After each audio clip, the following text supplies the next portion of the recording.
పాకిస్తాన్‌లో ఉన్నది సంకీర్ణ ప్రభుత్వం.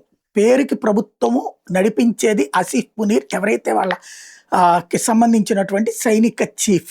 త్రివిధ దళాల అధిపతి అనాలా, అడ్మిరల్ జనరల్ అనాలా ఏదైనా సరే. ఆ క్యాండిడేట్‌కి ఎందుకు ఆ చాయిస్ వచ్చింది అంటే వీళ్ళల్లో వీళ్ళు కొట్టుకు చస్తారు కాబట్టి.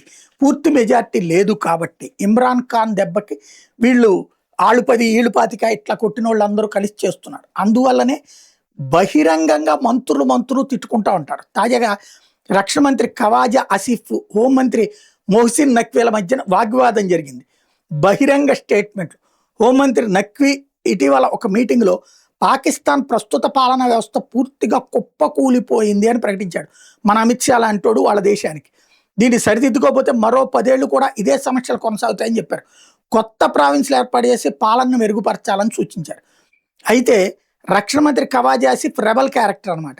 దాన్ని తీవ్రంగా తప్పుపట్టారు. వ్యవస్థ కుప్పకూలిందన్న మాటలతో మీ మాటలతో నేను కూడా ఓకే అంటాను. కానీ దేశ వ్యవస్థను మార్చాలనుకుంటే అసలు నువ్వు కదా హోంమంత్రిత్వ కదా, హోంమంత్రిత్వ శాఖ కదా మారాల్సింది.